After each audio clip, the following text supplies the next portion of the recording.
বৈঠকি institution NET SET আমরা আজকে যেটা কন্টিনিউ করব ক্লাস, সেটা হচ্ছে আজকে ইউনিট ওয়ানে যে টপিকটা আমি আজকে করাবো সেটা হচ্ছে ভেদিক এজ।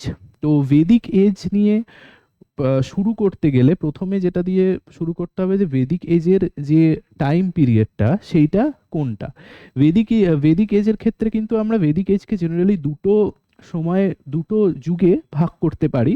একটা যেটাকে আমরা বলে থাকি যে আর্লি ভেদিক এজ, এবং আরেকটাকে যেটা আমরা বলে থাকি যে লেটার ভেদিক এজ।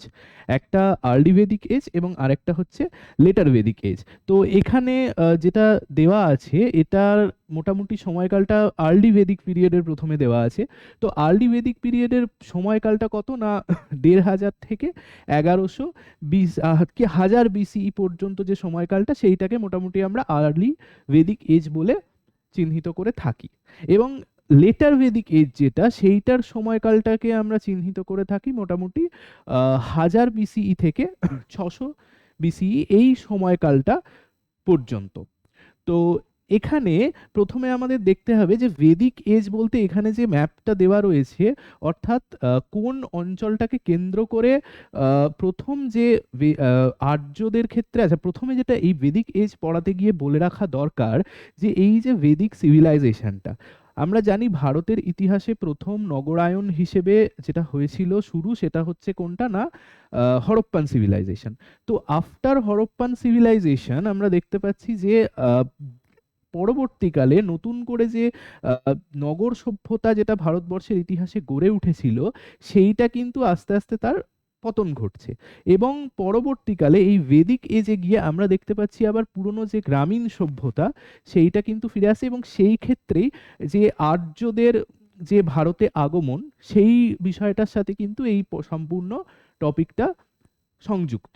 কারণ এই সময় থেকে আমরা দেখতে পাচ্ছি যে আর্যদের ভারত আগমন এই মানে ১৫০০ বিসিই এই সময়টা নিয়ে। তো নেটের সিলেবাসের ক্ষেত্রে কিন্তু এই যে আর্যদের আগমন বা আর্য সমস্যা এই সংক্রান্ত কিন্তু আমাদের জেনারেলি যে থিওরি বেস এইগুলো সেখান থেকে খুব একটা যে কোয়েশ্চেন আসে সেটা কিন্তু নয়।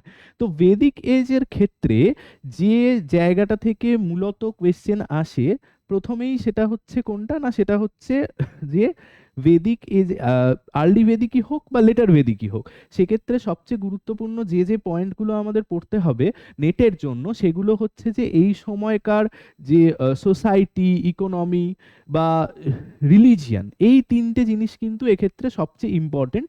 এবং আমি ফার্দার সেটাতে আসব, তার আগে জাস্ট আমি এই ম্যাপটা বলে নিতে চাইছি। কারণ আর্যদের যে ভারত আগমন ঘটেছিল সেইটা কিন্তু, আচ্ছা প্রথমেই বলে রাখা দরকার যে এই যে আর্যরা এরা কিন্তু কোনো মানে জাতির নাম বা সেরকম কিন্তু নয়। ঠিক আছে, এরা হচ্ছে জেনারেলি মানে আর্যরা বলতে আমরা বুঝি হচ্ছে ইন্দো ইউরোপীয় ভাষা গোষ্ঠীকে। ঠিক আছে, ইন্দো ইউরোপীয় ভাষা গোষ্ঠীকে বলতে আমরা মোটামুটি এই মানে আর্য শব্দটার সাথে এটা পরিচিত। তো আচ্ছা প্রথমে আমি একটা জিনিস, যে এখানে দুজন আমি দেখতে পাচ্ছি রয়েছে অনলাইনে, তারা আমার কথা শুনতে পাচ্ছে ক্লিয়ার তো? কোনো সমস্যা হলে আমাকে যদি কোনো কোয়েশ্চেন থাকে বা কিছু কোয়ারিজ তাহলে তোমরা মাইক্রোফোন অন করে বা চ্যাট বক্সে লিখে জানাতে পারো। ঠিক আছে, তো যাই হোক এখানে আহ, আর্যদের যে আগমন যেটা ঘটেছিল সেটা কোন আহ, এটা দিয়ে না, সেটা ঘটেছিল হচ্ছে ভারতবর্ষের নর্থ ওয়েস্ট যে দিকটা সেইটা দিয়ে, অর্থাৎ যেটা সপ্তসিন্ধু উপত্যকা যেটা হিসেবে আমরা পরিচিত সেই এরিয়াটা দিয়ে কিন্তু তাদের আগমন ঘটেছিল। এবং প্রথম এই যে ভারতবর্ষের নর্থ ওয়েস্ট যে এরিয়াটা সেইখানে তারা সিভিলাইজেশন গড়ে তুলেছিল। ঠিক আছে, তো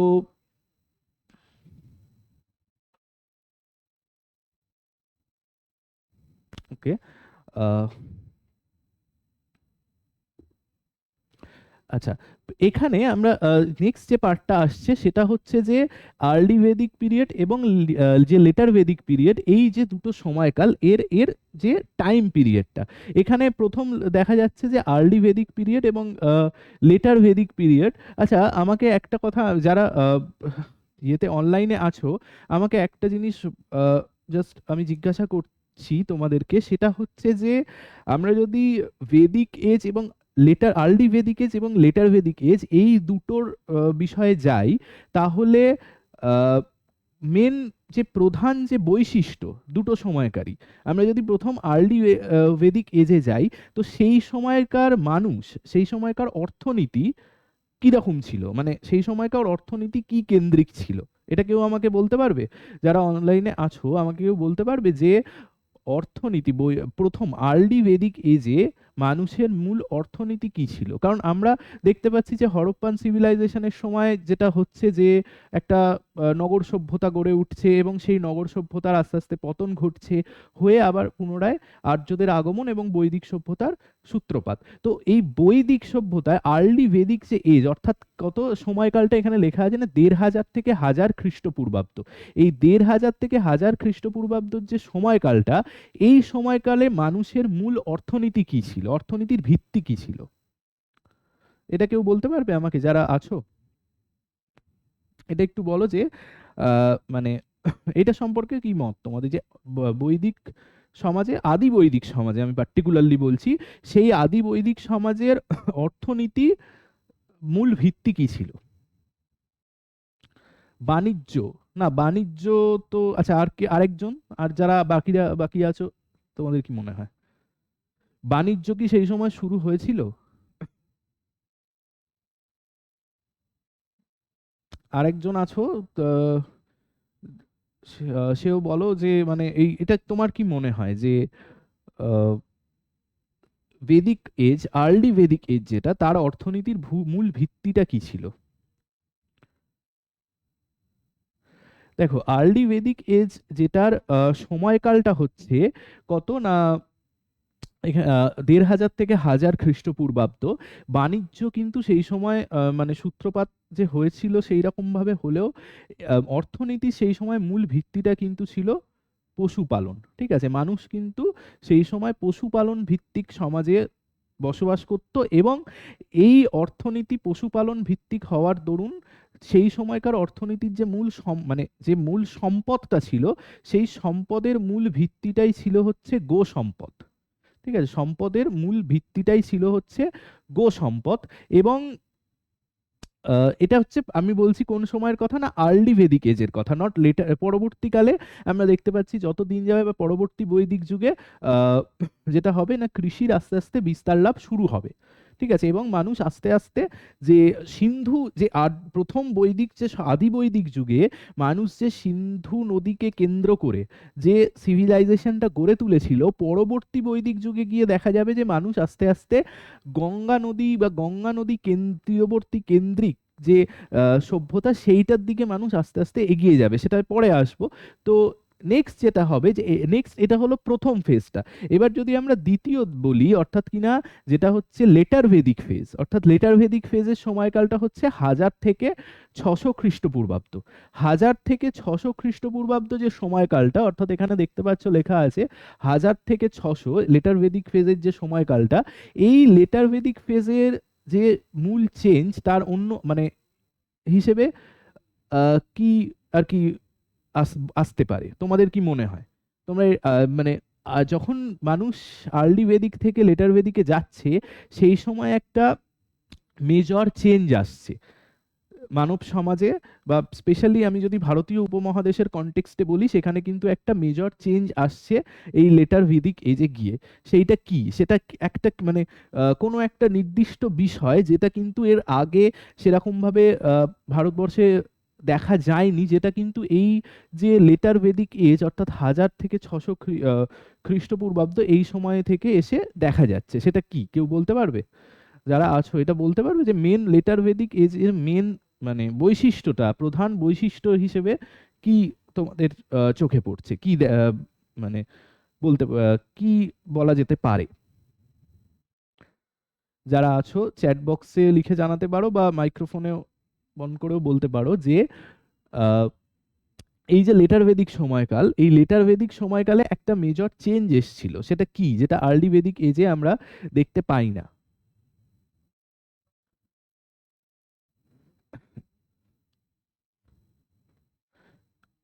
আচ্ছা, চ্যাট বক্সে কেউ লিখ কেউ কেউ যদি মানে এই বিষয়ে কিছু বলতে চাও, চ্যাট বক্সে লিখে জানাও, বা মাইক্রোফোন অন করে একটু বলো। আর বেসিক্যালি যেটা হয়েছিল এই সময়, মানে পার্টিকুলারলি লেটার ভেদিক এজে গিয়ে, সেটা হচ্ছে যে এই সময় আহ, সবচেয়ে ইম্পর্ট্যান্ট ভারতীয় উপমহাদেশে লোহার ব্যবহার শুরু হয়। ভারতীয় উপমহাদেশে প্রথম লোহার ব্যবহার শুরু হয়। এবং এটা কিন্তু এই কোন সময় না, এটা হচ্ছে এই 1000 থেকে 600 যে খ্রিস্টপূর্বাব্দ, এই সময় কিন্তু প্রথম ভারতবর্ষে লোহার ব্যবহার শুরু হচ্ছে। এবং এই সময়টা এটাকে এবার এই ক্ষেত্রে সবচেয়ে গুরুত্বপূর্ণ যে ইনফরমেশন, সেটা হচ্ছে পার্টিকুলার, আমরা জানি যে হিস্ট্রির ক্ষেত্রে বিভিন্ন ফেজে বিভিন্ন পটারির নিদর্শন আমরা দেখতে পাই। তো এক্ষেত্রে আরবানাইজেশন না, আর দেখো আরবানাইজেশন কিন্তু লেটার ভেদিক ফেজে গিয়ে আসছে না, ঠিক আছে? আরবানাইজেশন যেটা বলছো, হ্যাঁ, আরবানাইজেশন হচ্ছে আরো পরে, ঠিক আছে? আর 600 খ্রিস্টপূর্বাব্দের পরে গিয়ে প্রথম নগরায়ন, ফার্স্ট আরবানাইজেশন যেটা আমরা দেখেছিলাম, যে ওটা হয়েছিল সিন্ধু হরপ্পা সভ্যতার যে সময়কালে, ম্যাচিওর হরপ্পার যে ফেজটা, সেইখানে। কিন্তু এক্ষেত্রে যেটা হচ্ছে ভেদিক এজ, সেই ভেদিক এজে কিন্তু আরবানাইজেশনটা সেই সময়, ভেদিক এজই বলো বা লেটার ভেদিক, সেটা কিন্তু সেই সময় হয়নি। যখন আরবানাইজেশন কোন সময় হচ্ছে না, আফটার 600 BCE, 600 খ্রিস্টপূর্বাব্দ, যেটা হচ্ছে যে সময় লেটার ভেদিক এজটা শেষ হচ্ছে, তার পরবর্তী সময় যখন ভারতবর্ষে বিভিন্ন মহাজনপদগুলো, যেগুলো আমরা নেক্সট ক্লাসে আলোচনা করব, সেই মহাজনপদগুলোর সময় কিন্তু আবার দেখা যাচ্ছে যে আরবানাইজেশন হচ্ছে, ঠিক আছে? তো আচ্ছা,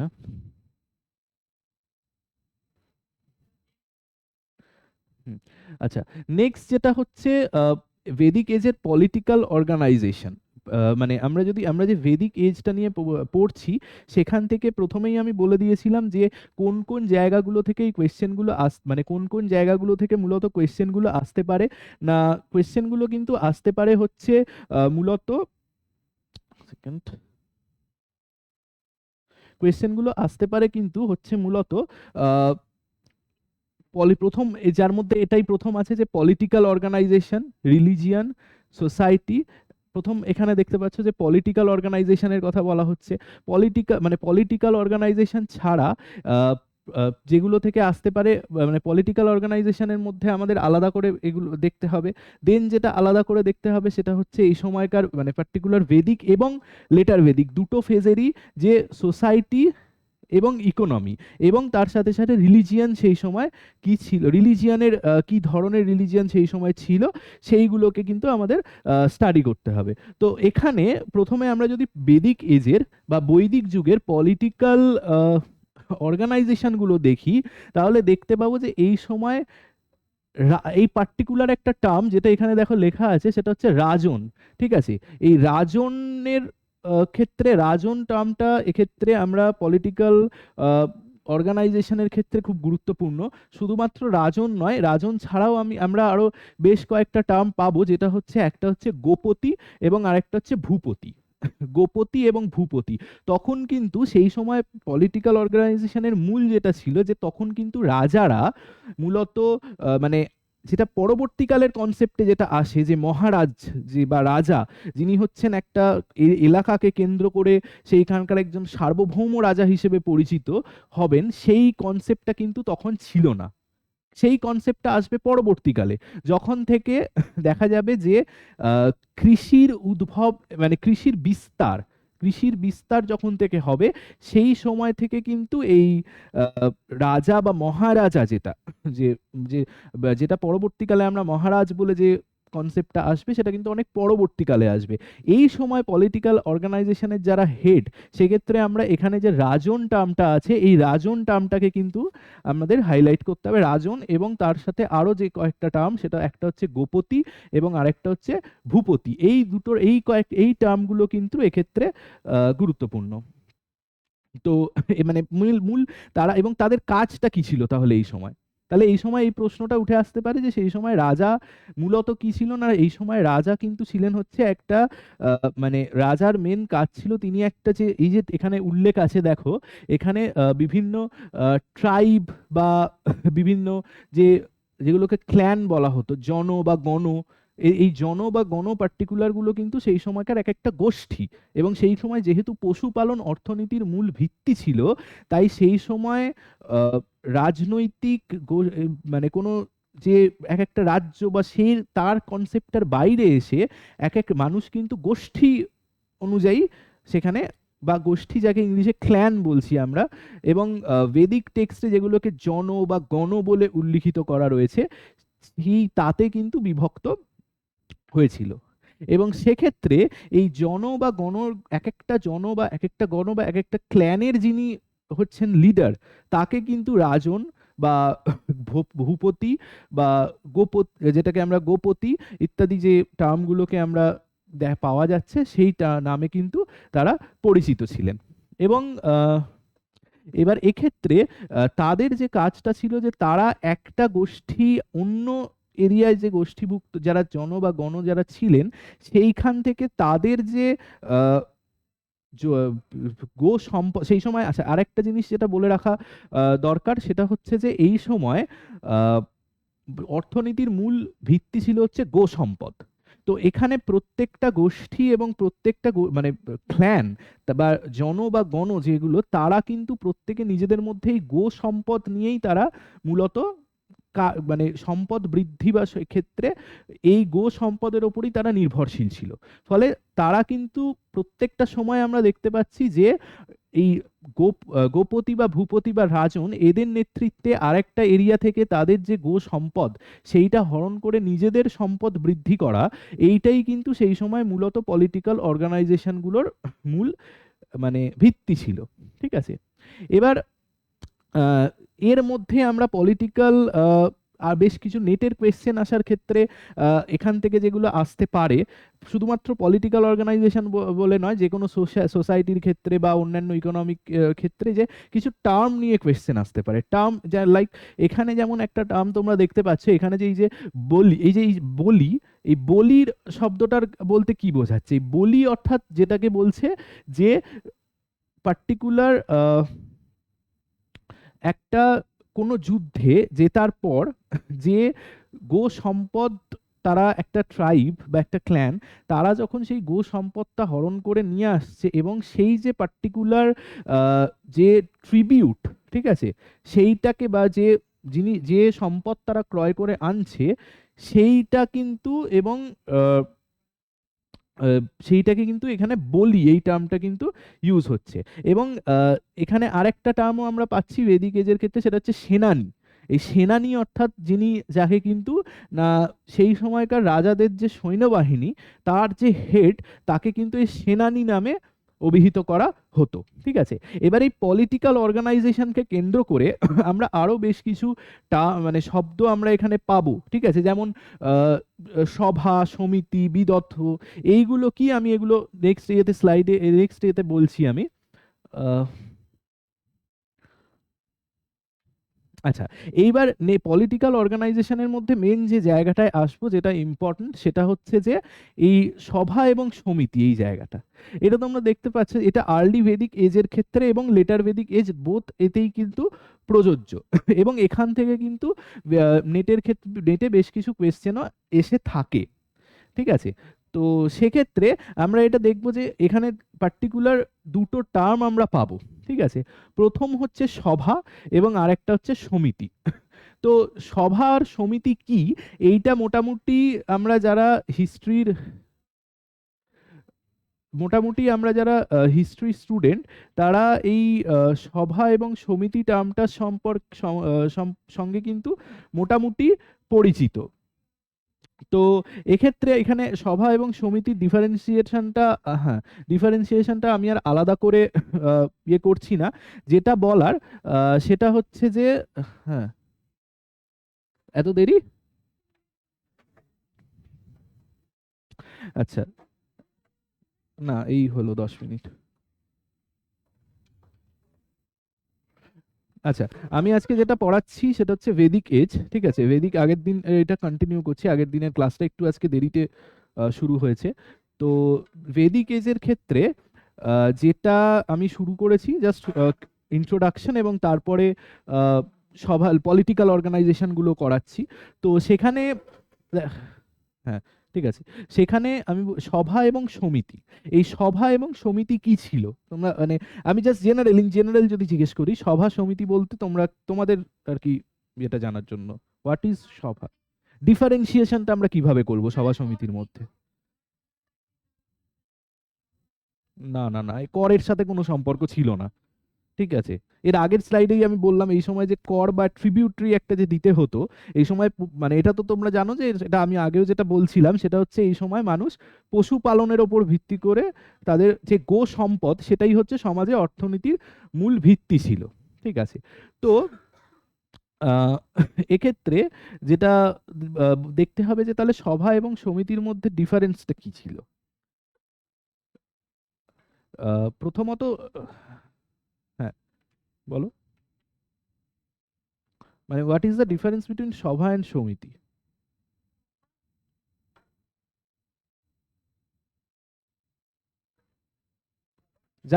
যারা অনলাইনে আছো তারাও বলতে পারো যে সভা এবং সমিতির মধ্যে ডিফারেন্সটা মানে ছোট কি অর্থে ছোট?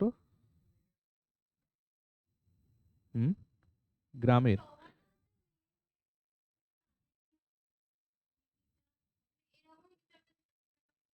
আচ্ছা বা আমি বলছি, হ্যাঁ হ্যাঁ এক্স্যাক্টলি।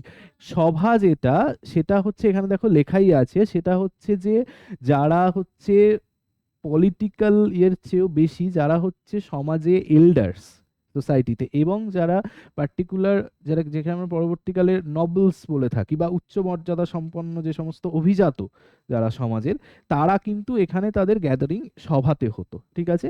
এবং সভাতে এবার এখানে এখানে লেখা আছে ইনার সভা বিলং টু কিংস এ মেনশন, প্রথম সভার যে উল্লেখ সেটা কিন্তু এবং সভা সম্পর্কে বাট এই যে সভা যে পার্টিকুলার একটা পলিটিক্যাল অর্গানাইজেশন হিসেবে সেটা তার অর্থ এবং সেটা কি সেই সম্পর্কে কিন্তু ঐতরেয় ব্রাহ্মণে বিস্তারিত বলা রয়েছে। ঠিক আছে। তো আহ, এখানে সভার ক্ষেত্রে যেটা এবং এই সভাতে কিন্তু মেনলি যে কি কি কাজ হতো এবং সভার কি কি কাজ ছিল সেটাও কিন্তু আমি পরবর্তী পরে পরে আসছি। প্রথম যেটা এখানে অ্যাকর্ডিং টু ভেদিক টেক্সট বলা হয়েছে যে সভা এবং সমিতি হচ্ছে টুইন ডটার অফ প্রজাপতি, প্রজাপতির টুইন যে ডটার তার সাথে সভা এবং সমিতিকে তুলনা করা হয়েছে। সভাটা হচ্ছে ইন জেনারেল যেখানে সরি সভাটা হচ্ছে পার্টিকুলার যেখানে সমাজের বয়োজ্যেষ্ঠ বা নবেলস অভিজাত তারা আসতো এবং সেখানে বিভিন্ন আমোদ প্রমোদমূলক যে কাজকর্ম বা এই সমস্ত সেখানে হতো। সমিতিটা হচ্ছে সমিতির ক্ষেত্রে কিন্তু সমাজের প্রত্যেকটা মানুষ সমিতিতে আসতো। ঠিক আছে। এবং তার সাথে সাথে এখানে সমিতিতে রাজা সমিতির কাজ কি ছিল? সমিতির কাজ ছিল হচ্ছে যে যে কোনো ধরনের যে পলিটিক্যাল ডিসিশন, ঠিক আছে, ইনক্লুড মানে ধরো সেই সময় তো আমরা বললাম যে গো সম্পদকে কেন্দ্র করে অর্থনীতি গড়ে উঠেছিল।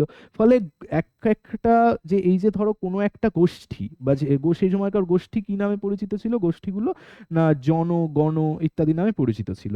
এবার তারা যখন আরেকটা কোনো গোষ্ঠীর থেকে কোনো গো সম্পদ লুট করে আনছে, সেই যে লুট করা সম্পদ সেইটা কতটা মানে ভাগ হবে, মানে কিভাবে ভাগ হবে, রাজা যিনি গোষ্ঠীপতি তিনি কতটা পাবেন। ঠিক আছে। এই সমস্ত ডিসাইড হতো বা পরবর্তী গোষ্ঠীপতি হিসেবে বা রাজন হিসেবে সেই সময়কার আমি যেটা একটু আগে বলছিলাম সেটা হচ্ছে যে এই পলিটিক্যাল অর্গানাইজেশনের যিনি হেড ছিলেন অর্থাৎ তাকে তিনি কি নামে পরিচিত ছিলেন? তিনি পরিচিত ছিলেন রাজা, রাজা নামে মহারাজা নামে কি পরিচিত ছিলেন?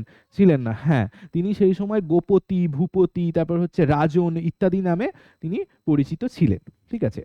তো এটা হচ্ছে সভা এবং সমিতির বেসিক ডিফারেন্স। সভাতে কি আচ্ছা, আর একটা যেখানে সভাতে কিন্তু প্রথমে বেদিক ফেজে আমরা দেখতে পাচ্ছি, লেটার বেদিকে মানে শুধুমাত্র বৈদিক আদি বৈদিক যুগে সেখানে কিন্তু উইমেন্সদের পার্টিসিপেশন দেখতে পাওয়া যায় এবং তাদের কিন্তু এখানে দেখো লেখা আছে সভাবতী, তাদের কিন্তু সভাবতী নামে তারা পরিচিত ছিল। ঠিক আছে।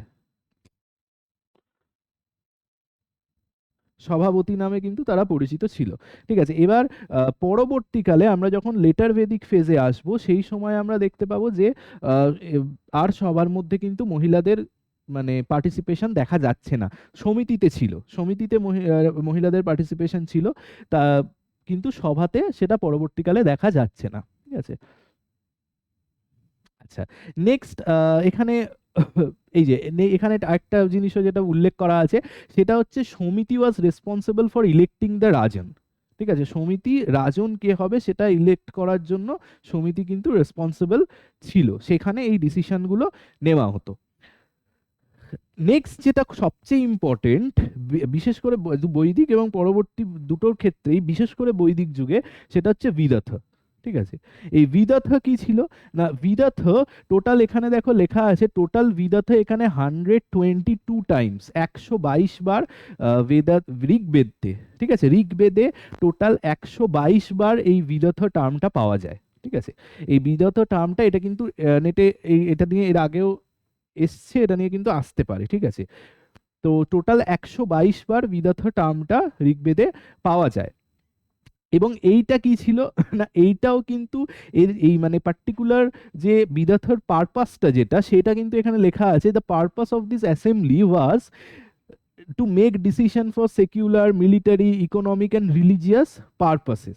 ঠিক আছে, এবং এই বিদথতে কিন্তু দেখা যাচ্ছে এটাও একটা পলিটিক্যাল অর্গানাইজেশন, যেটা মানে লেটার ভেদিক ফেজের তুলনায়, মানে পার্টিকুলার বৈদিক মানে আর্লি ভেদিক ফেজে অনেক বেশি গুরুত্বপূর্ণ ছিল। ঠিক আছে, এবং এখানেও কিন্তু উইমেন্সদের পার্টিসিপেশন লক্ষ্য করা যায়, এখানেও কিন্তু উইমেন্সের পার্টিসিপেশন ছিল। ঠিক আছে, বিদথ এবং এখানে বিদথদের যে কাজগুলো সেগুলো কিন্তু উল্লেখ রয়েছে।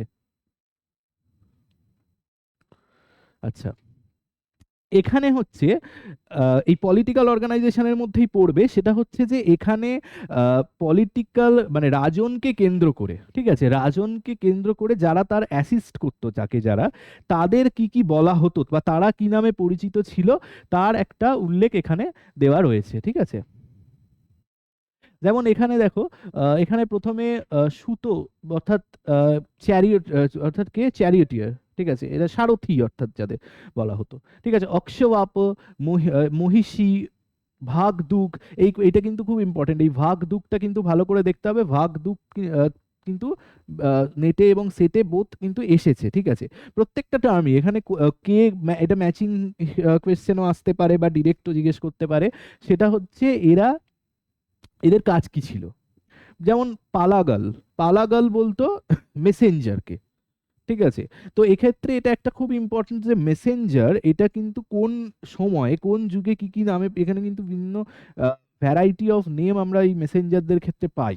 ঠিক আছে, আমরা যখন মৌর্য যুগ পড়বো তখন দেখবো যে এই মেসেঞ্জারদের বলা হতো হচ্ছে প্রতিবেদক। ঠিক আছে, প্রতিবেদক বলা হতো। আবার ভেদিক এজের ক্ষেত্রে এরা কিন্তু পালাগল নামে পরিচিত ছিল, মেসেঞ্জার যারা। ঠিক আছে, ফলে এই প্রত্যেকটা টার্ম কিন্তু দেখে রাখতে হবে যে কে কি নামে পরিচিত ছিল, এগুলো থেকে কিন্তু কোয়েশ্চেন আসতে পারে।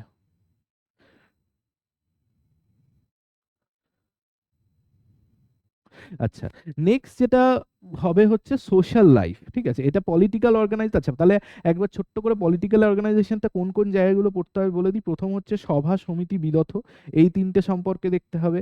নেক্সট হচ্ছে এই পলিটিক্যাল যে অর্গানাইজেশন, তার যিনি হেড ছিলেন অর্থাৎ রাজন, এই রাজনকে কেন্দ্র করে যে বাকি যারা তার অ্যাসিস্ট্যান্ট হিসেবে যাদের যাদের নাম পাওয়া যায়, তাদের কাজ, তাদের সম্পর্কে এবং তাদের কাজ সম্পর্কে দেখতে হবে।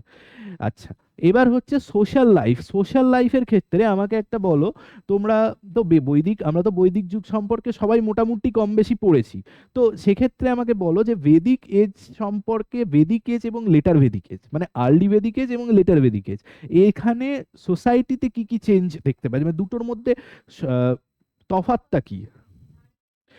নারীদের চেঞ্জ হয়েছে, ঠিক আছে, ওটা পরে আসছি, আমি ইন জেনারেল জিজ্ঞেস করছি। এই যে ধরো আহ ব্রাহ্মণ, ক্ষত্রিয়, বৈশ্য, শূদ্র, এদের সম্পর্কে আমি না, এখানে দেখো, এই যে চতুর্বর্ণ যে প্রথা, ঠিক আছে, এই চতুর্বর্ণ প্রথা প্রথম দেখা যায় হচ্ছে ঋগ্বেদের দশম মণ্ডলে। প্রথম আমাদের এটা দেখতে হবে, এটা আমি যেহেতু আমি এতক্ষণ বলিনি, তার কারণ হচ্ছে নেটের ক্ষেত্রে এগুলো জেনারেলি খুব একটা, যেগুলো ইম্পর্টেন্ট আমি সেগুলোই আলাদা করে বলছি। সেটা হচ্ছে যে ঋগ্বেদে টোটাল মণ্ডল সংখ্যা কটা, 10টা। এবার এই 10টা মণ্ডলের মধ্যে আদি বৈদিক যুগে কোনগুলো পড়ে, এইটা কি, এই বিষয়টা কেউ জানা? না, ঋগ্বেদে প্রথম এবং দশম মণ্ডল, এই যে দুটো মণ্ডল, এইগুলো কিন্তু পরবর্তী বৈদিক যুগের অংশ।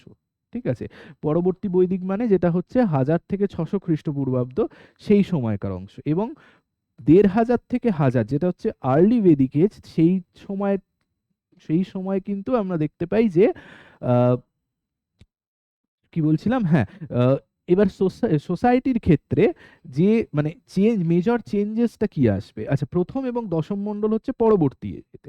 এবার সেহেতু যে এই চতুর্বর্ণ প্রথার প্রথম উল্লেখ পাওয়া যাচ্ছে হচ্ছে দশম মণ্ডলে, ফলে এখান থেকে বেশিরভাগ ঐতিহাসিক যেটা বলে থাকেন যে এই চতুর্বর্ণর যে সিস্টেমটা সেটা কিন্তু পরবর্তী বৈদিক যুগে মেনলি প্রকট হয়েছিল। তো এই সময় সোসাইটিটা কি মানে সমাজে যে বিভাজন সেটা কিসের ভিত্তিতে ছিল না, এই সময় মূলত আর্যবর্ণ এবং দাসবর্ণ, এই যে দুটো বর্ণর ক্ষেত্রে এই সময় যেহেতু তখন সবে মানে মাইগ্রেটেড মানে হয়েছে, আর এরা আর্য, মানে ইন্দো মানে জেনারেলি আর্য টার্মটা জাতি হিসেবে ইউজ করা তো মানে নয়, আর্য একটা ভাষা গোষ্ঠী। তো সেক্ষেত্রে ইন্দো ইউরোপীয় ভাষা গোষ্ঠীর যারা মানে পার্টিকুলার বিলং করছে, তারা এসছিল হচ্ছে সেই সময় সবে এসছে, ফলে সেই সময় কিন্তু এই চতুর্বর্ণ প্রথাটা সমাজে অতটা এক্সিস্ট করতো না। তার চেয়ে যেটা এক্সিস্ট করতো সেটা হচ্ছে আর্য এবং দাস, এই দুটো, বা অনার্য যেটা টার্মটা আমরা ইউজ করে থাকি, অর্থাৎ যারা মানে গাত্র বর্ণের ভিত্তিতে সেই সময় কিন্তু মূলত সমাজে ভাগটা হয়ে থাকতো। পরবর্তীকালে চতুর্বর্ণ প্রথা, যেহেতু দশম মণ্ডলের প্রথম উল্লেখ পাওয়া যায়, এই পরবর্তীকালে এই চতুর্বর্ণ প্রথাটার মানে সূত্রপাত কিন্তু হয়। আচ্ছা, এবার এই সোসাইটির আলোচনার ক্ষেত্রে যেটা যে যে কোয়েশ্চেন আমি সেই জায়গাগুলোই মেনশন করেছি, যেখানে কিন্তু পার্টিকুলারলি কোয়েশ্চেন যে জায়গাগুলো থেকে আসে, সেখানে ইনস্টিটিউশন অফ ম্যারেজ এটা কিন্তু খুব ইম্পর্টেন্ট। বিবাহ, অর্থাৎ সেই সময় সমাজে বিবাহ প্রথা কি ছিল, সেইটা থেকে কিন্তু প্রচুর কোয়েশ্চেন আসতে দেখা যায়। তো সেখানে টোটাল ভেদিক পিরিয়ডে টোটাল 8 টাইপ অফ ম্যারেজ দেখা যায়। ঠিক আছে, 8 ধরনের টোটাল ম্যারেজ কিন্তু এই সময় দেখা যাচ্ছে, যেখানে প্রত্যেকটা এখানে লিস্ট তোমাদের যে এটা পাবে ওখানে করা আছে। এবং এছাড়াও আরো দুটো বিবাহের কথা পাওয়া যায়, একটা হচ্ছে অনুলোম বিবাহ আর একটা হচ্ছে প্রতিলোম বিবাহ। এটা আমরা জানি জেনারেলি এই জিনিসটা কি, এটা নিয়ে আমি আর বিশেষ কিছু বলছি না, কারণ এটা খুব কমন। আচ্ছা, এবার হচ্ছে এই পার্টিকুলার সমাজে একটা মানে ভেদিক সোসাইটিকে কেন্দ্র করে যে মানে যে ধরনের মানুষের কথা আমরা জানতে পারি, তাদেরকে কি বলা হতো, মানে কি কি টার্মে তাদেরকে বেদিক টেক্সটে পাওয়া যায়, সেইগুলো থেকেও কিন্তু কোয়েশ্চেন আসে। মানে পার্টিকুলার সোসাইটির মধ্যে আমি যদি দেখি, সোসাইটি থেকে যা যা আসে তার মধ্যে, তো এখানে প্রত্যেকটা এই যে ইয়ে দেওয়া আছে, যেমন এই কোয়েশ্চেনটা কিন্তু যেমন রথকার যেখানে কিন্তু চ্যারিয়ট মেকার হিসেবে দেখা যাচ্ছে। ঠিক আছে, প্রত্যেকটা টার্ম এখানে যেমন গোবিষ্টি, এই গোবিষ্টি কাদের বলা হয় না, গোবিষ্টি বলা হচ্ছে পার্টিকুলার এখানে যে গোবিষ্টি টার্মটা পাওয়া যাচ্ছে, এই গোবিষ্টি কাদের বলা হচ্ছে না, গোবিষ্টি হচ্ছে যে গো সম্পদকে কেন্দ্র করে, ঠিক আছে, গো সম্পদকে কেন্দ্র করে যে বিরোধ, ঠিক আছে, সেই যে এবং সেই এটাকেই কিন্তু মানে গোবিষ্টি বলা হচ্ছে। এবং এখানে তারপর হচ্ছে চর্মণ, ঠিক আছে, তারপর হচ্ছে ভীষক, বলা হচ্ছে যারা বৈদ্য অর্থাৎ ডক্টর, ঠিক আছে, তারপর চর্মণ বলা হচ্ছে যারা ব্ল্যাক স্মিথ, ঠিক আছে, আহ কৌলাল, বলা হচ্ছে পটার যারা, ঠিক আছে, মৃৎশিল্পী, তাদেরকে কৌলাল বলা হচ্ছে। হিরণ্যকার, অর্থাৎ যারা হচ্ছে কারা না, গোল্ড স্মিথ, ঠিক আছে, স্বর্ণকার। তো এরকম প্রত্যেকটা টার্ম এখানে আলাদা করে দেখতে হবে, ঠিক আছে, কোন কাকে কি বলা হচ্ছে। ওকে,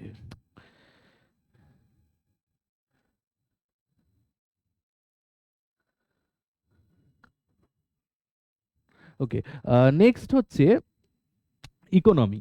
ঠিক আছে, নেক্সট হচ্ছে ইকোনমি।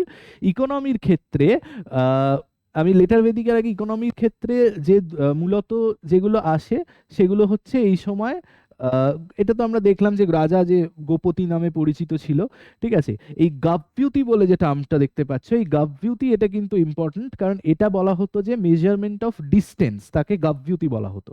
এবং সেই সময় গোল্ড কয়েন হিসেবে এটা নিয়ে বিতর্ক রয়েছে, এটা নিয়ে ডিবেট রয়েছে, কারণ আমরা জানি যে সেই সময় মানে as a exchange of money, মানে ইকোনমির ক্ষেত্রে কয়েন প্রথম কোন সময় আসে, মুদ্রার প্রচলন আমরা কোন সময় দেখতে পাই? হ্যাঁ বলো। ষোড়শ মহাজনপদের সময় না? তো এটা কি কি ধরনের মুদ্রা?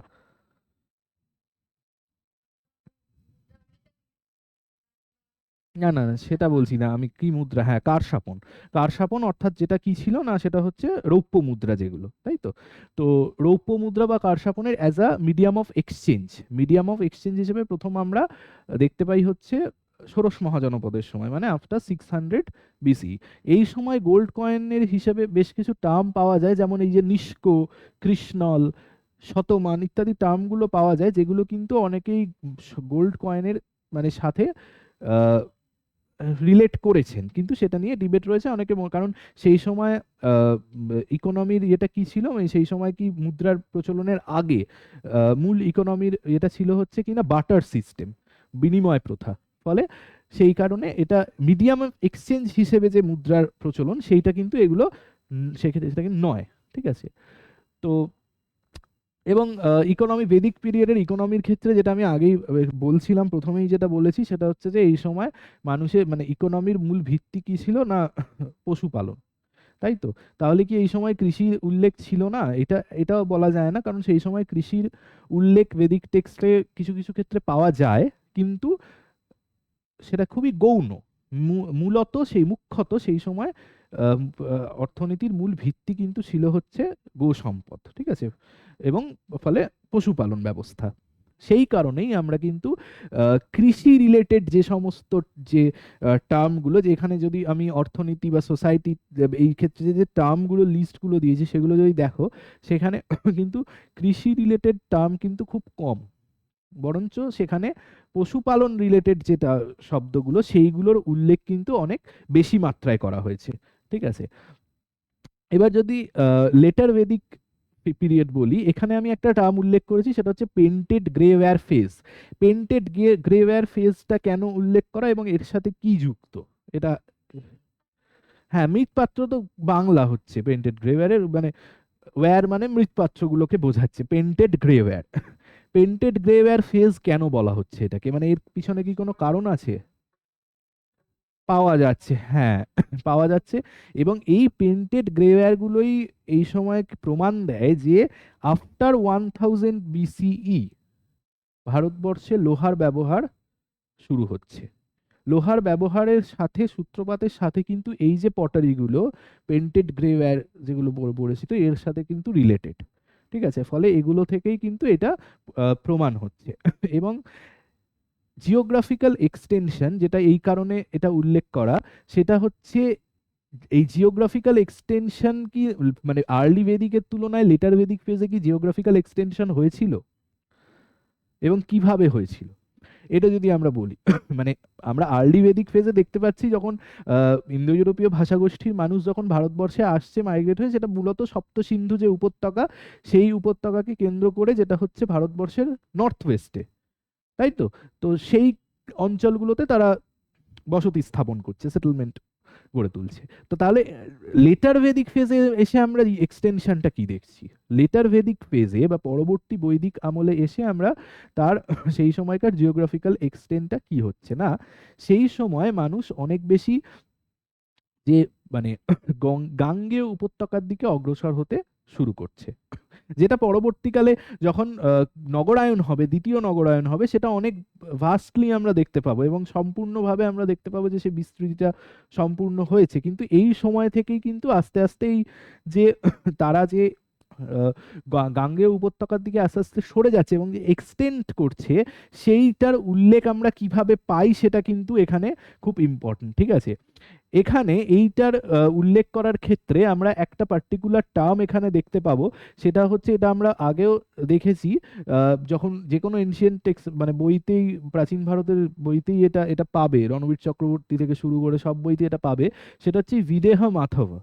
এই বিদেহ মাধবর স্টোরিটা, ঠিক আছে, এই বিদেহ মাধবর স্টোরিটা কি ছিল বলতে পারবে কি? বিদেহ মাধবর স্টোরিটা কি ছিল? আচ্ছা, এখানে যেটা ইম্পর্টেন্ট সেটা হচ্ছে যে এই বিদেহ মাধবর যে স্টোরিটা, এটা ইন্ডিকেট করছে এটাকে যে আস্তে আস্তে ওরা এই সপ্ত সিন্ধু উপত্যকাকে মানে থেকে আস্তে আস্তে গঙ্গার দিকে এক্সটেন্ড করতে চাইছে, ঠিক আছে। এইটা কিন্তু এটা এই এই গল্পটার মাধ্যমে আমরা অনেক বেশি ক্লিয়ার হচ্ছে বিষয়টা। কারণ মানে যেহেতু গাঙ্গেয় উপত্যকার ক্ষেত্রে নদ নদীর পরিমাণ অনেক বেশি, বৃষ্টিপাতের পরিমাণ বেশি, ফলে যেহেতু কৃষির নতুন আবির্ভাব হচ্ছে, সেক্ষেত্রে অর্থনীতিতেও একটা হিউজ চেঞ্জ আসছে। ফলে তারা আস্তে আস্তে ওই দিকে অগ্রসর হচ্ছে, গাঙ্গেয় উপত্যকার দিকে। এবং শতপথ ব্রাহ্মণ বলে যে টেক্সটটা, শতপথ ব্রাহ্মণ কোন বেদের অন্তর্গত সেটা আমি বলবো আফটার, মানে এ, বলবো পরবর্তীকালে, আজকেই বলবো।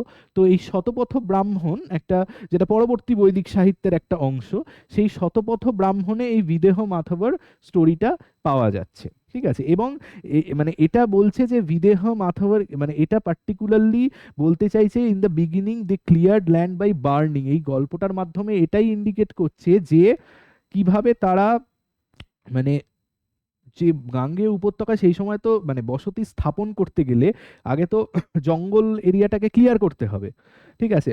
যেমন এই জঙ্গল এরিয়া ক্লিয়ার করতে গেলে যে সেই জঙ্গলটাকে কিভাবে তারা ক্লিয়ার করছে না, আহ, পুড়িয়ে দিয়ে, ঠিক আছে, পুড়িয়ে দিয়ে কেটে বিভিন্নভাবে, এবং সেই সময় যেহেতু লোহার আবির্ভাব হয়ে যাচ্ছে, ফলে জঙ্গল কেটে যে সেটা অনেক এক্সটেন্ড করছে মানে বসতি স্থাপন করার ক্ষেত্রে, এটাও কিন্তু অনেক বেশি মানে ইয়ে করছে যে কিভাবে না পুড়িয়ে দিয়ে, আগুনে পুড়িয়ে দিয়ে তারা আস্তে আস্তে তাদের বসতিটা স্থাপন করতে চলেছে গাঙ্গেয় উপত্যকার দিকে, ঠিক আছে।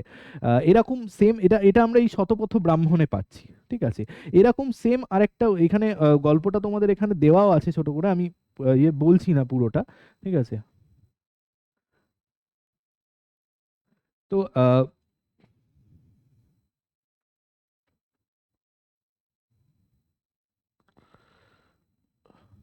হ্যাঁ, তো শতপথ ব্রাহ্মণের মতোই এই যে বিদেহ মাধবের যে স্টোরিটা, এই এরকম রিলেটেড আরেকটা, কেউ বলতে পারবে যে এরকম কোনো গল্প যেটা অনেকটা এই বিষয়টাকে মানে ইঙ্গিত করছে? না, দশ রাজার যুদ্ধ তো আলাদা। দশ রাজার যুদ্ধ তো আহ, সেটা তো পলিটিক্যাল এর মধ্যে পড়ছে, সেটা খুব একটাই। দশ রাজার যুদ্ধ আমি আলাদা করে পারছি না, দশ রাজার যুদ্ধ থেকে এখন আর সেরকম ভাবে খুব কোয়েশ্চেন দেয় না। ওটা তোমাদের ইয়েতে পেয়ে পাওয়া যাবে যে দশ রাজা কোন কোন রাজাদের বলা হচ্ছে বা কিছু, এটা অনেক পুরনো কোয়েশ্চেনের ইয়েতে পড়ে গেছে। তো যেটা এখানে বলার যে এরকম অন্য কোনো স্টোরি তোমরা বলতে পারবে, মানে অন্য কোনো টেক্সট থেকে, বা যেটা এই যে আমি বলতে চাইছি, এই যে ধরো বিদেহ মাধবর যে স্টোরিটা, যেটা ইঙ্গিত করছে হচ্ছে যে সেই সময়কার মানুষ আস্তে আস্তে এই যে জঙ্গল পুড়িয়ে, জঙ্গল সাফ করে তারা যে নতুন করে বসতি স্থাপন করার জন্য অগ্রসর হচ্ছে, এরকম কোনো উল্লেখ অন্য কোনো টেক্সটে তোমরা বলতে পারবে যেখানে এরকম ধরনের কিছু উল্লেখ আছে? ওই সময় বা ওই সময় কন্টেম্পোরারি বা তারও কিছু পরে আগে, এরকম মিলিয়ে আর কি। মহাভারতে কিছু উল্লেখ আছে এরকম, মানে বলতে পারবে এরকম ধরনের, এই যে বন জঙ্গল পুড়িয়ে খান্ডব দহনের উল্লেখ আছে? আছে তো। খান্ডব দহন কেন হয়েছিল? হ্যাঁ, খান্ডব দহন যে, হ্যাঁ, নতুন করে ইন্দ্রপ্রস্থ যে নগরী, হ্যাঁ, সেটার জন্যই তো হয়েছিল, তাই না? তো এবার ইন্দ্রপ্রস্থ নগরী তৈরি করার জন্য যে, মানে এখানেও সিমিলার, এটা মানে বলছে যে তারা সেটেলমেন্টটা তৈরি করার জন্য এই যে আগুনে পুড়িয়ে যে জঙ্গল সাফ করে তারা যে গাঙ্গেয় উপত্যকার দিকে অগ্রসর হচ্ছে, সেইটার উদাহরণও কিন্তু এই বিদেহ মাধবের স্টোরিটার সাথে মিলছে। এবং বিদেহ মাধবও তাহলে মনে রাখবে যে এটা শতপথ ব্রাহ্মণ যেটা, তার অংশ, ঠিক আছে, শতপথ ব্রাহ্মণের অংশ। এবার আমরা যদি পার্টিকুলার সোশ্যাল লাইফ দেখি, এই সোশ্যাল লাইফ, লেটার ভেদিক ফেজের সোশ্যাল লাইফের ক্ষেত্রে কিন্তু যে চেঞ্জেস গুলো আসছে, যেটা আমি প্রথমেই বলছিলাম যে এই সময় এই যে চতুর্বর্ণ ব্যবস্থা, আহ, সেটার অনেক বেশি প্রকট হতে শুরু করেছে।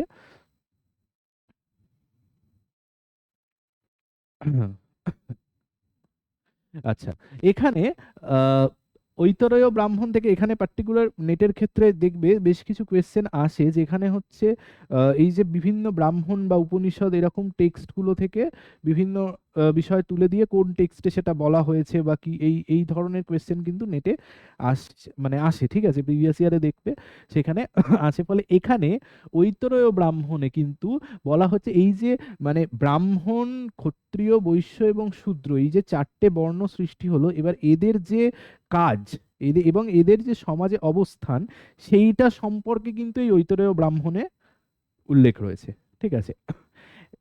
এবং এক্ষেত্রে সোসাইটির ক্ষেত্রে যে মানে যেহেতু কৃষির উদ্ভব হচ্ছে, সেহেতু সমাজ অনেক বেশি জটিল হচ্ছে, বর্ণ ব্যবস্থার সূত্রপাত হচ্ছে, এবং এই বর্ণ ব্যবস্থার সূত্রপাত হওয়ার ফলেই কিন্তু সমাজে এই বিভিন্ন রকম যে আহ, কি বলবো, আপার ক্লাস লোয়ার ক্লাসের মধ্যে যে ডিফারেন্সের যে বিষয়টা, সেইটা কিন্তু অনেক বেশি প্রকট হচ্ছে, ঠিক আছে। এবার নেক্সট যেটা পার্টটা থেকে কোয়েশ্চেন আসে, আরেকটা যে ইম্পর্টেন্ট বিষয়, সেটা হচ্ছে লেটার বেদিক এজের রিলিজিয়ান, ঠিক আছে। লেটার বেদিক এজের রিলিজিয়ানের মধ্যে আহ,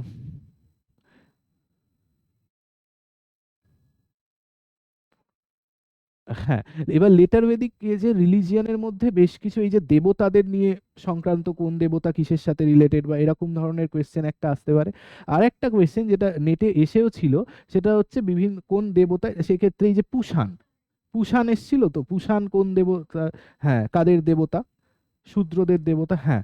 তো এই ধরনের কোয়েশ্চেন সেরকমই এখানে উষা, তারপর হচ্ছে বাক, এরকম বেশ কিছু দেবদেবীর নাম পাওয়া যায়, ঠিক আছে। পৃথিবী, এরকম বিভিন্ন নাম পাওয়া যায়। এছাড়া আরেকটা জিনিস যেটা আসে, সেটা হচ্ছে দুটো মানে পার্টিকুলার রিলিজিয়ান থেকে এই রিচুয়ালস পার্টটা কিন্তু খুব গুরুত্বপূর্ণ সেক্ষেত্রে। একটা হচ্ছে প্রথমত যে এই যে স্যাক্রিফাইস গুলো, ঠিক আছে, অশ্বমেধ, বাজপেয়, ঠিক আছে, এই সমস্ত এইগুলো। আরেকটা যেটা পার্ট আছে সেটা আমি আসছি পরে। প্রথম আমি যদি ইম্পর্টেন্ট বেদিক রিচুয়ালস এর মধ্যে যে স্যাক্রিফাইসেস গুলোর কথা বলা আছে সেইগুলো ডিটেলে দেখতে হবে। যেমন অশ্বমেধ আছে, ঐন্দ্র মহাভিষেক আছে, ঠিক আছে, তারপর হচ্ছে বাজপেয়, রাজসূয়, এই পার্টিকুলার যজ্ঞগুলো এগুলো কি ছিল।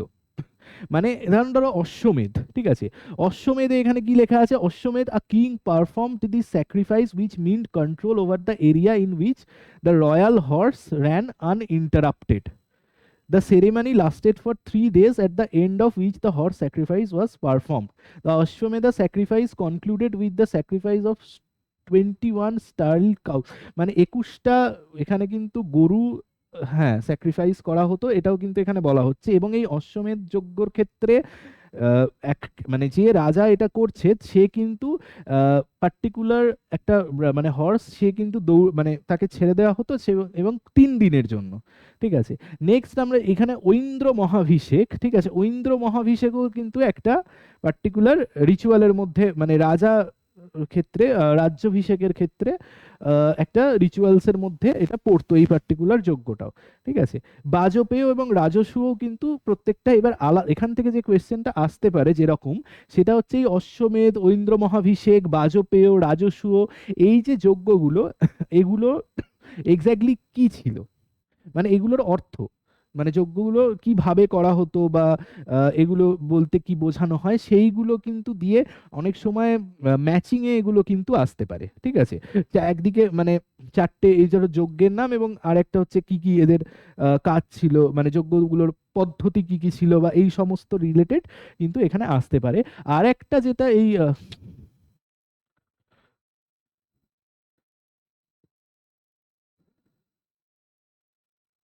আরেকটা যেটা এক্ষেত্রে ইম্পর্টেন্ট, সেটা হচ্ছে যে এই এই জিনিসটা, এই সংস্কার, এইটা কিন্তু এটা এই কারণেই দিয়েছি, এটা কিন্তু প্রিভিয়াস ইয়ারে এসছে, এই পার্টিকুলার পার্টটা কিন্তু প্রিভিয়াস ইয়ারে এসছে। এবং এই প্রিভিয়াস ইয়ারে এখানে যেটা বলা হচ্ছে যে প্রত্যেকটা একটা মানে অ্যাকর্ডিং টু বেদ, একটা মানে হিউম্যান লাইফে যে পুরো সম্পূর্ণ যে আহ, সংস্কার বা রিচুয়ালস, সেইগুলো কি কি।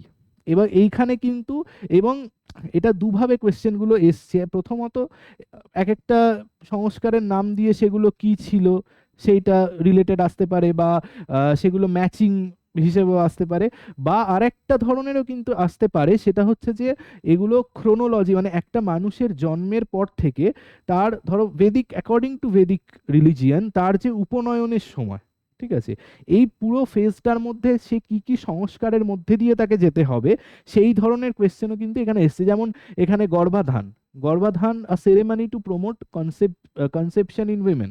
তারপর পুমসায়ম বা পুমসাভানা, এরকম করে প্রত্যেকটা এখানে টোটাল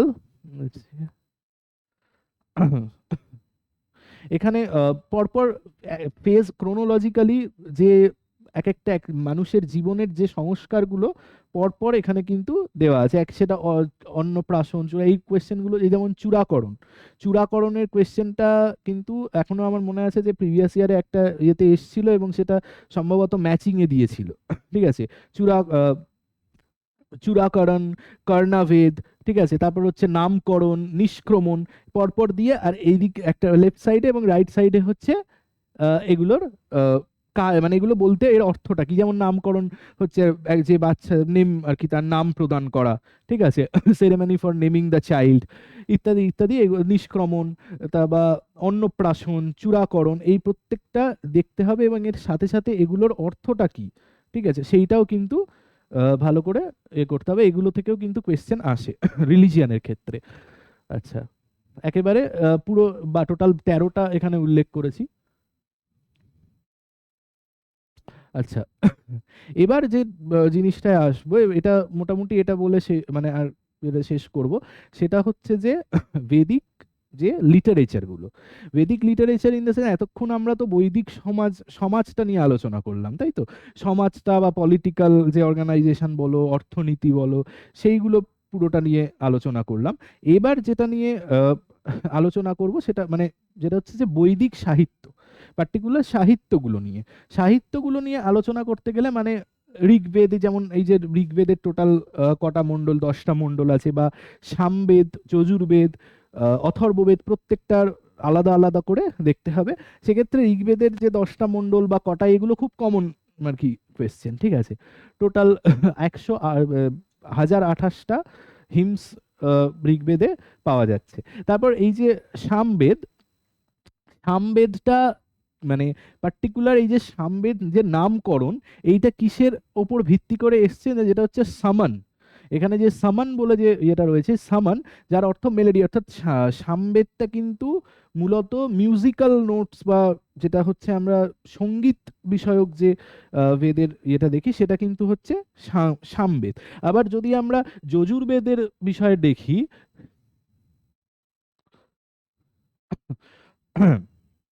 যজুর্বেদের ক্ষেত্রে হচ্ছে মূল যেটা, সেটা হচ্ছে স্যাক্রিফাইস, ঠিক আছে, যজ্ঞ, ঠিক আছে, স্যাক্রিফাইস বা এইগুলো থেকে কিন্তু এই যজুর্বেদ, এবং যজুর্বেদের ক্ষেত্রে আবার আমরা এই শুক্ল বা কৃষ্ণ এই ভাগগুলো কিন্তু দেখতে পাই। এবং অথর্ববেদের ক্ষেত্রে, অথর্ববেদটা হচ্ছে চতুর্থ আর কি বেদ, এবং এইটা এখানে একটা ইম্পর্টেন্ট জিনিস বলার, সেটা হচ্ছে যে আমরা চতুর্বেদ বলে যেটা জেনে থাকি, ঋগ্বেদ, আহ, সামবেদ, যজুর্বেদ এবং অথর্ববেদ, এর মধ্যেই অথর্ববেদটা কিন্তু অনেক মানে চতুর্বেদের মধ্যে অনেক পরবর্তীকালের সংযোজন, পরবর্তীকালের সংযোজন। আমি রচনা মানে আগেকার দিনে মানে সেই সময় এই চতুর্বেদের মধ্যে একমাত্র অথর্ববেদকে কিন্তু মানে বেদের অঙ্গ হিসেবে প্রথমে ধরা হতো না। কেন বলছি, এটা ইম্পর্টেন্ট, এটা মনে রাখবে। সেটা হচ্ছে আমরা কৌটিল্যের অর্থশাস্ত্রে, ঠিক আছে, কেবলমাত্র 3টে বেদের কথা পাই, ঠিক আছে। কৌটিল্যের অর্থশাস্ত্রে কিন্তু অথর্ববেদের নাম আমরা মানে অ্যাজ আ মানে ইয়ে পাচ্ছি না, ঠিক আছে, আমরা 3টে বেদের নাম পাচ্ছি। কেন না অথর্ববেদ, এর কারণটা কি না, অথর্ববেদটা কি কেন্দ্র করেছিল, মানে আচ্ছা এইটা জেনে রাখবে যে অথর্ববেদ হচ্ছে অথর্বাঙ্গিরস বলেও পরিচিত ছিল, ঠিক আছে। এখানে যেটা মেনশন আছে অথর্ববেদ, অথর্বাঙ্গিরস বলেও কিন্তু অথর্ববেদ পরিচিত ছিল। এবং এই পার্টিকুলার অথর্ববেদের মূল মানে যেটার ওপর ভিত্তি করে আহ, আর কি অথর্ববেদের মূল বিষয়টা ছিল, সেটা হচ্ছে অনেকটা ওই জাদু মন্ত্র বিষয়ক বা ব্ল্যাক ম্যাজিক এই সমস্তকে কেন্দ্র করে। ফলে সেই কারণে বেশ মানে এই অথর্ববেদকে কিন্তু বেদের অন্তর্গত করা হয়েছে বেশ কিছু সময় পরে, ঠিক আছে, মানে ইভেন অর্থশাস্ত্রতেও কিন্তু অথর্ববেদের আলাদা করে উল্লেখ করা হয়নি, ঠিক আছে, চতুর্বেদের মধ্যে। ফলে এটাও কিন্তু আসতে পারে কোয়েশ্চেন।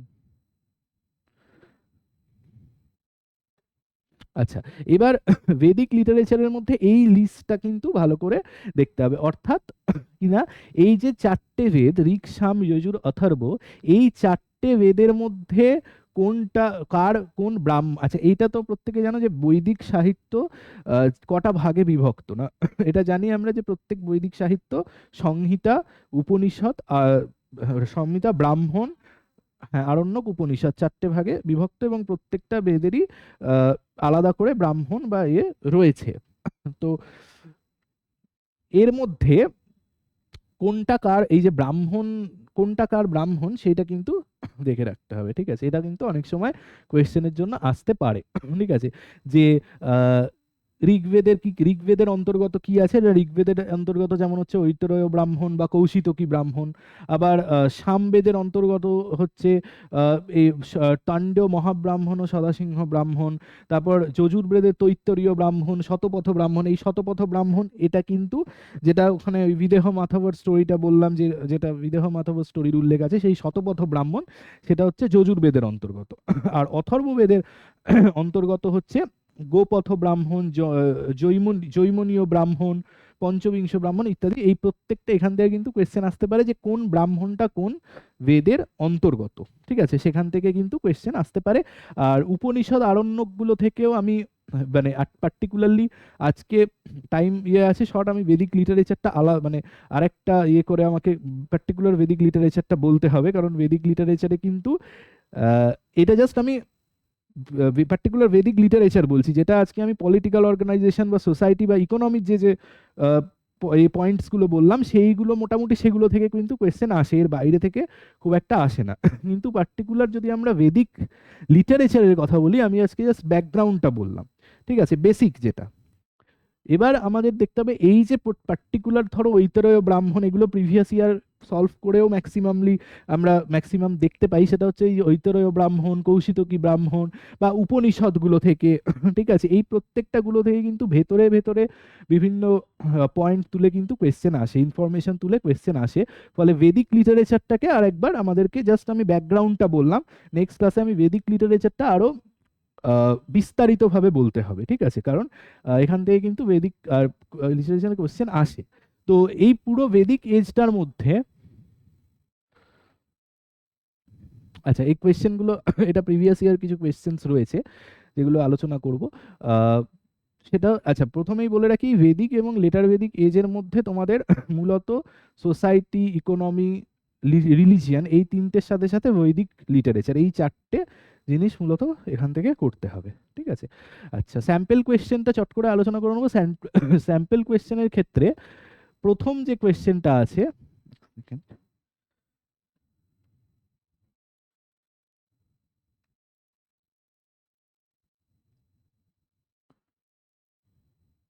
হ্যাঁ, প্রথম যে কোয়েশ্চেনটা আছে সেটা কি আছে না, মৃধার, এগুলো প্রত্যেকটাই হচ্ছে তোমার নয় কোনো প্রিভিয়াস ইয়ার থেকে বা ইয়ে থেকে নেওয়া, ঠিক আছে? প্রিভিয়াস ইয়ার থেকে স্নেট বা অন্যান্য যে স্টেট সেটগুলো হয় সেখান থেকে কিন্তু এগুলো নেওয়া। তো প্রথম কোয়েশ্চেনটা কি বলছে না, প্রথম কোয়েশ্চেনটা বলছে যে মৃধার বাচ মেনশনড ইন ঋগ্বেদ। আচ্ছা এক সেকেন্ড, এটা বোঝা যাচ্ছে তো? হ্যাঁ, mridhravach mentioned in Rigveda refers to, এই পার্টিকুলার মৃধারবাচ টার্মটা কাদেরকে বলা হচ্ছে?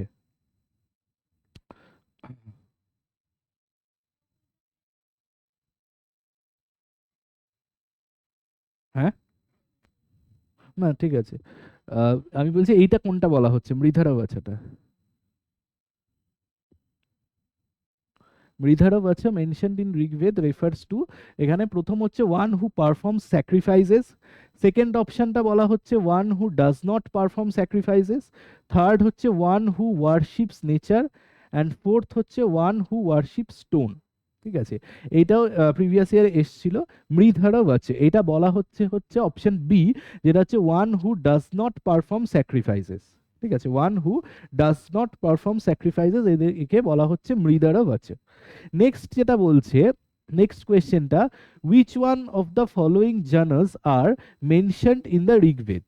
Which one of the following, মানে এই কোয়েশ্চেনগুলো এই কারণেই দেওয়া যে এখান থেকে আইডিয়াটা পাওয়া যাবে যে কি কি ধরনের কোয়েশ্চেন এখান থেকে আসতে পারে। which of the following jhanas are mentioned in the Rigveda? এটা মাল্টিপল অ্যান্সার। এখানে যদু, পুরু, চেদি এবং মৎস্য, যদু, পুরু, চেদি এবং মৎস্য, এখানে কিন্তু চারটে যে জনপদের নাম করা হচ্ছে, প্রত্যেকটা জনপদের নামই কিন্তু আলাদা করে মানে বেদিক টেক্সটে পাওয়া যায়। ফলে এখানে কিন্তু এটা অপশন ডি হবে। ঠিক আছে। নেক্সট থার্ড কোয়েশ্চেন যেটা আছে সেটা হচ্ছে যে Atharvaveda is a collection of dash how many khandas? Atharvaveda is a collection of how many khandas? এটার অ্যান্সার হচ্ছে অপশন এ 20। ঠিক আছে, অপশন এ 20।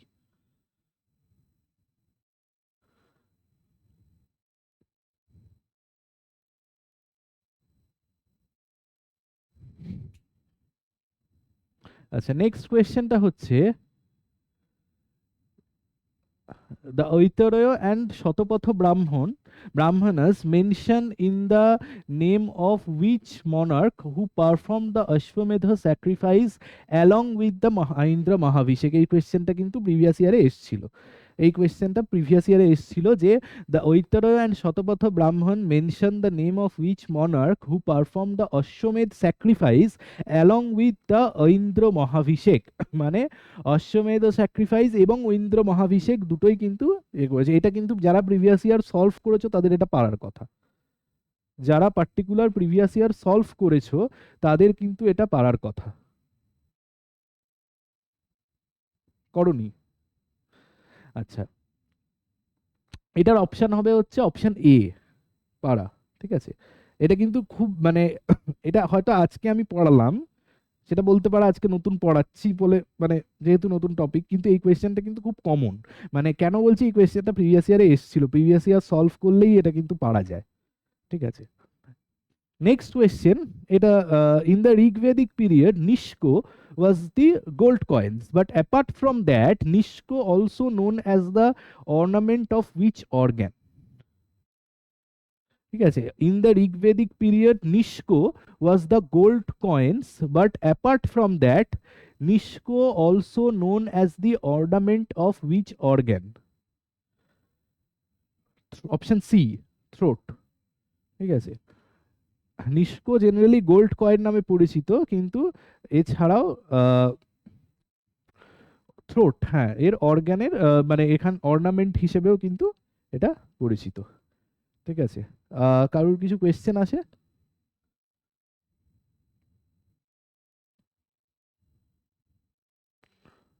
কারোর কিছু কোয়েশ্চেন থাকলে বলো, যারা অনলাইনে আছো তাদের যদি কিছু কোয়েশ্চেন থাকে বা কিছু জানার থাকে তাহলে বলতে পারো।